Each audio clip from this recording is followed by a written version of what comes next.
Ladies and gentlemen, podcasting since 2005. You're listening to Gamertag Radio. With your hosts, podcaster Hall of Famer Danny Pena, the always opinionated Paris Lilly, and from outside of the norm, Peter Toledo. This is Gamertag Radio.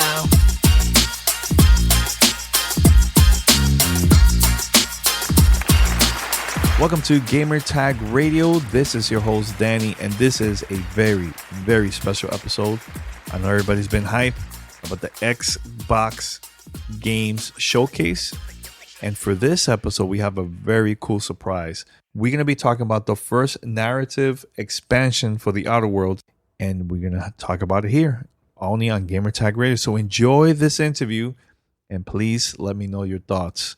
All right, and stay tuned because we have more surprises here on Gamertag Radio, so stay tuned. Send us your feedback or questions. Give us a call at 786-273-7GTR. Email us at fanmail@gamertagradio.com or leave a message on speakpipe.com/gamertagradio.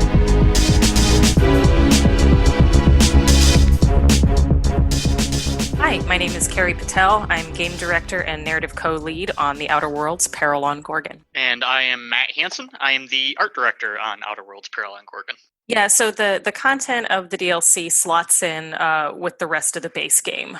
You can access that content anytime between completing the Monarch crit path and your point of no return save on Tartarus. So unless you deleted that save, you should, even for a game that you can a character that you completed the game with, you should still have a system generated auto save just before you get locked into the Tartarus endgame, and you can pick up from there. All right, let's talk about the story. What's this expansion all about? So Peril on Gorgon is sort of a pulp noir take on the Outer Worlds. It's set on the Gorgon Asteroid, which is the site of a now defunct Spacer's Choice research facility where Adrenatime was developed and manufactured. And through the course of Peril on Gorgon, you're going to be exploring this place, delving into all the filthy corporate secrets there, and learning some pretty big information that actually has really shaped life in Halcyon. And then in classic Obsidian fashion, deciding what to do with that. Hansen, do you have something you want to add there? I mean, outside of what you mentioned, there's a lot of opportunities for players to expand upon their experience on base game as well. Carrie kind of touched on how we're feeding the player a great deal of information that they've maybe already had hinted to in base game and kind of exploring the bigger outcomes of that. But in addition to that, you're also seeing how your companions are going to react to those things. Especially for a couple of your companions, this stuff hits really close to home, and they can bring a lot of pathos to the story we're trying to tell, and a bit of humor as well. Are we going to see returning characters from the previous game too, from the main base game, or like a new story from them too, or not? So you will have more content with your companions. Again, as Matt said, as you explore the Gorgon story with them. But we have developed a cast of entirely new characters for the Peril on Gorgon DLC that you'll meet both on Gorgon as well as at a few other locations that take you back to some base game settings, but into new levels there. Yeah, and I noticed there is going to be a new level cap now for you, right? So that means more difficult areas, like enemies and everything too, right? Yep, absolutely. So we're looking at content that's going to start you at about level 25 and go up from there. So it's definitely late game content. And some of that stuff is really challenging. So it's important for us to allow the players to kind of grow a little bit and provide them with fun new gameplay opportunities that comes with, new skill unlocks, new perks, and that sort of thing. Yeah. What about weapons? Because that's one of the highlights of the main game, right? So it's going to be a lot of new weapons too, right? Oh yeah, absolutely. Sorry, go ahead, Carrie. No, I was just going to say we do have several new weapons as well as increased tiers for a lot of our existing weapons. And we're especially excited about 3 new science weapons, one of which you'll be able to see in the trailer when it launches. And I think players will be able to recognize which one that is. Yeah. So what was it like while working on this expansion that you wanted to try to do new things in this that wasn't in the original game?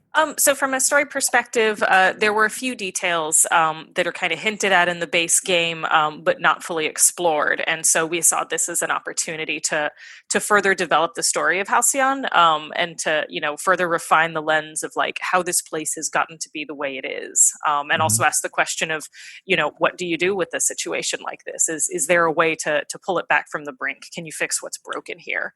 Mhm. Um, from a systems angle, one new feature that we're pretty excited about is the portable phonographs, which is our take on audio logs.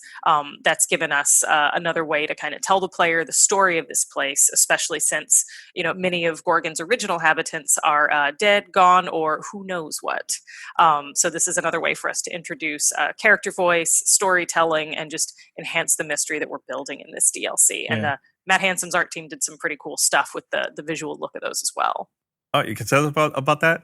Yeah, sure. So Yeah. obviously with something like audio logs, that's kind of a high-tech feeling thing. We didn't want to have something that felt like, a handheld audio recorder of today, or even of the 80s, right? So what we did is we created something that looks a bit like a wax cylinder player, but it's all handheld. So it's a combination of sort of that wax cylinder player recorder and also, the old crank telephones where you have the mouthpiece you hold. So they're fun little boxes that you can kind of find all around the world and feel immersed in that audio experience. Yeah. If you like to compare to this planet on the previous ones, that when it comes to like that danger feeling and the enemies and the environment, which one you compare this to out of all the planets in the game? Ooh, that is a tough one. I think we kind of went in a slightly different direction than a lot of them, but I think the closest comparison I would say is to something like the Monarch Wilds, where it's an area that feels like it's been overgrown a little bit by less civilized inhabitants. It's predominantly run over by marauders and by wildlife, as well as some enterprising smugglers and scrappers that are kind of trying to make some good bank on the ruins.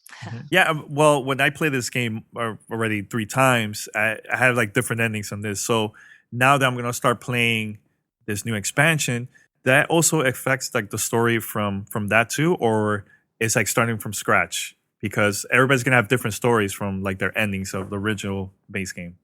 Yeah, so I would think of this as sort of like the experience that you have anytime you go to a new location in the Outer Worlds, like Monarch or like Roseway. The story. These places have stories that are more or less self-contained in terms of the events that like take place over the course of that content, but they do reflect on and have larger implications for the rest of the setting. So when you go to Gorgon, you will, no matter what kind of choices you have been making up to that point in the base game, you will be able to access that content and have a full experience. The choices you make over the course of that content and at the end, you will see played out in front of you, in kind of the main story of Gorgon, and then in slide reactivity at the very end of the game. What happened if a gamer they've been playing this and they only probably unlocked like maybe two characters as a companion, right? Now with this expansion, is that gonna be available for them to go back and maybe meet those new companions that were available in the original game, but they just missed the opportunity to unlock them? Is that possible too, or no? Yeah, the way you play Gorgon, you don't have to. You're still playing it as part of the base game. So you're not like loading into a separate area like the first Dragon Age expansion, for instance. Yeah. So Okay. you can seamlessly transition between the Gorgon content and the base game content. You can do a few Gorgon quests and then jump back into stuff in the base game, and that'll all be seamless. What was it that you guys learned from working on the main game and this, in your opinion, when it comes to like narrative, story, maybe the companions, levels? What was it that you think that you learned from that? I think one big thing, and this is a pretty big thing that we try to carry forward in a lot of the games that we make as Obsidian, because we do focus on these, kind of story-focused RPGs where we give the player lots of freedom and choice in how they direct the story and also how they get through the content, is just to remain to embrace the possibility of all the things players may want to do, and to be proactive about offering the player opportunities to engage with the content at their pace and in their own choosing. I'm especially proud of what the team pulled off with a couple pretty big things that the player can do to kind of try to push some of the content off the rails. I think, by anticipating and planning for that stuff early, we were really able to fold it well into the story, so that even players who get pretty experimental with some of the stuff they do are still going to have a good experience. Yeah. Just to add on to what Carrie's saying there, I mean, I think one of the most important things with this title and with any Obsidian title, right, is that we allow players to play out the type of fantasy that they want to be a part of. We allow them to play the role that they want to play. And specifically with Gorgon, one of the things that we wanted to kind of emphasize from the Outer Worlds was this desire in a lot of players to kind of play this sly spacer character, almost a Han Solo-esque kind of vibe. And so by pushing it towards some noir tones and a little bit more intrigue, we've allowed for even more expansion on that kind of fantasy as well. So when the game came out last year, were you guys reading the social media, the reaction from people, right, about the story and just their feedback about the game? Was there anything that surprised you? You think that you were like, man, I can't wait for them to play the expansion? Oh boy, I would say personally, at least, the expansion wasn't like super far along when we started to get that feedback. So there wasn't anything that we're doing right now that we were like, oh man, they're gonna love this if they liked that. But we were able to look at a lot of that stuff and emphasize that in the expansion. It was actually a really great timing opportunity for us to see what's resonating with people, what can we do more of that will really satisfy our fans. And that's been really great. I mean, personally, one of the things that really was heartening for me was to see kind of the outpouring of excitement of, inclusivity in the game. There's a lot of characters that players could see themselves in. And that's something that, is a tremendously important thing that we need to be considering. And seeing just how much some of those characters resonated with players allowed us to go, great, we can do more of this and serve even more of our community that way. What about you, Carrie? Yeah, I think Matt put it really well. I'll say I'm always interested to see how much some players pay attention to the small details, and how much even the things that we feel like that we've buried kind of deep or just sort of hinted at, players will pick up on and run with and develop these theories about.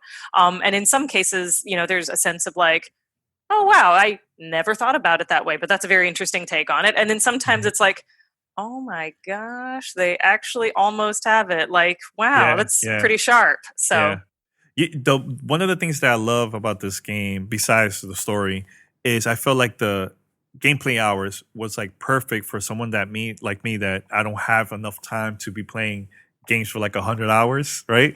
But I think 25 hours, 30 was like perfect for me, right? So for the expansion, what is like in your opinion, game length wise?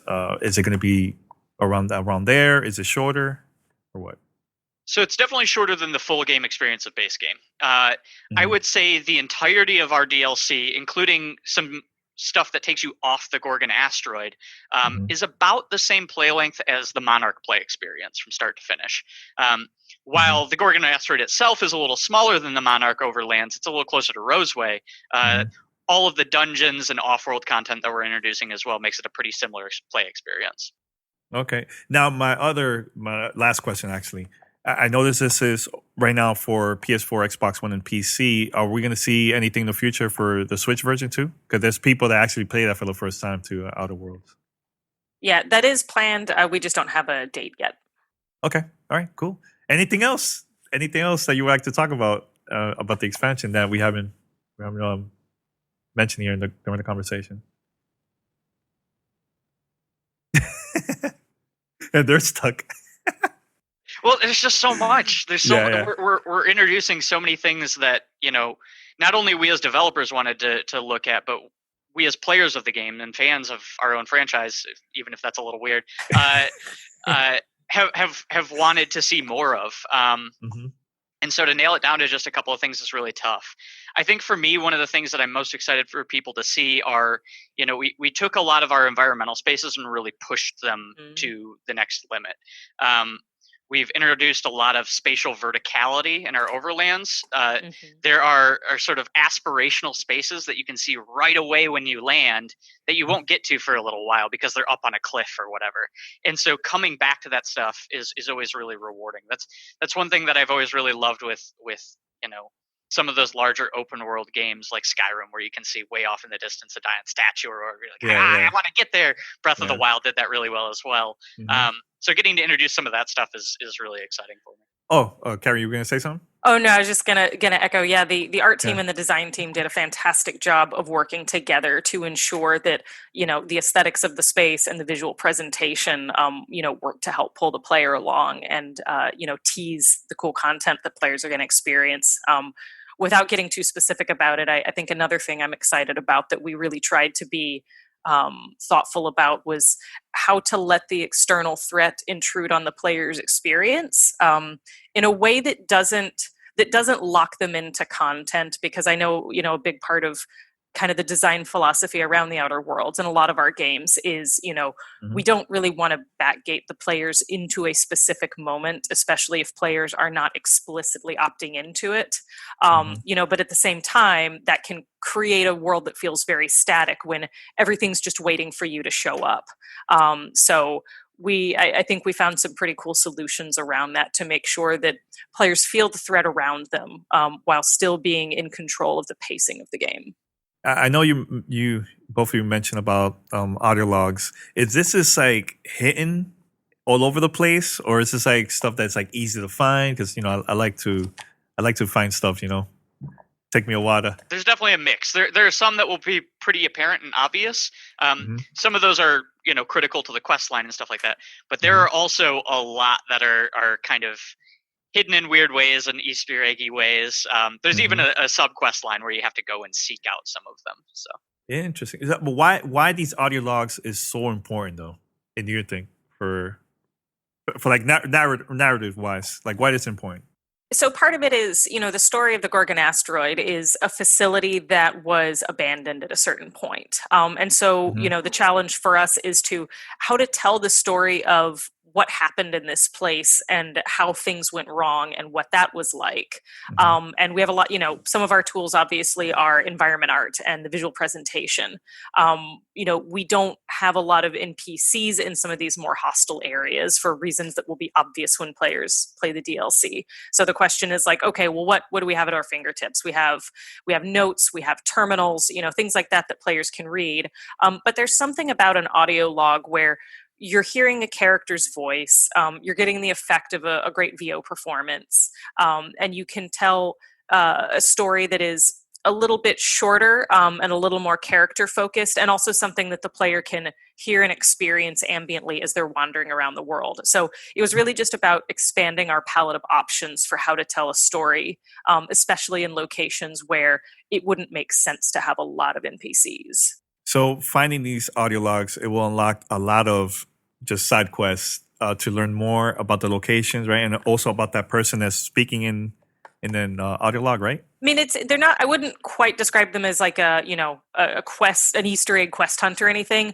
There are a few audio logs that are connected to one particular quest. And then there are a lot of audio logs that are scattered around the world as flavor, kind of like the notes players can find. And just like, you're exploring an interesting corner of the world and like, oh my gosh, here's a body, but it's not in a place I expected to find it. And there's like either a note or an audio log with them. And so just part of telling that story ambiently alongside visuals and asset placement and everything else. For both of you, my last question is: out of all companions, which one do you think was like your favorite character, your favorite companion, right?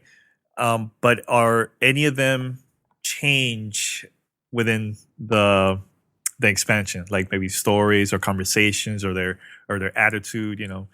We have a couple characters that are very. They love to look for trouble, and some don't, but so what you think? Well, my favorite I think has always been Felix. Natai Padar did an amazing job with him. I find him to be such an entertaining and endearing character. And actually, he is someone who experiences some pretty interesting growth over the course of the DLC. And I think what you identified about him being someone who likes to look for trouble is pretty key to his personality. And I think something that he comes to be a bit more introspective about over the course of the DLC. Interesting. Okay, good to know. What about you, Matt? So for me personally, I'm a huge fan of Parvati. That's my favorite. She's my favorite. Yeah, she brings a level of I would say emotional introspection and maturity to the game that you really see come to the forefront on Gorgon. She has some really, really, personal emotional ties to the results of what has gone on here, and you get to explore that pretty fully with her over the course of the DLC.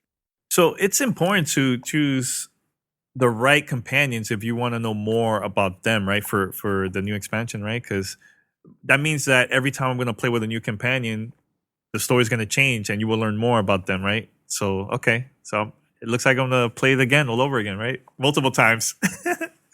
Yeah, multiple times. Yeah, cool. Now, but I just want to say thanks for the interview. And so this game, the expansion comes out when? September 9th. September 9th. There you go. For Xbox, PlayStation 4, and PC. No dates for Nintendo Switch. Hopefully in the future. That's it. All right, but thanks a lot. Thank you. All right, cool. Thanks, Danny. You're listening to Gamertag Radio.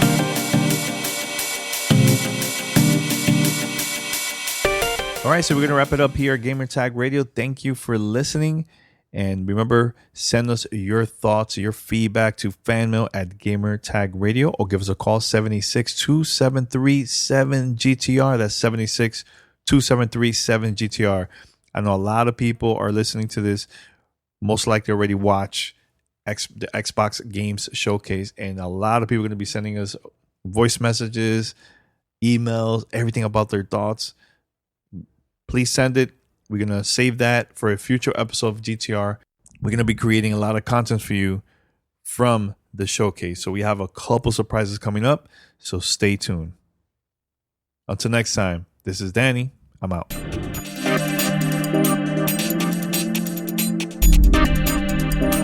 Thanks for listening to Gamertag Radio. Be sure to like us on Facebook and follow us on Twitter.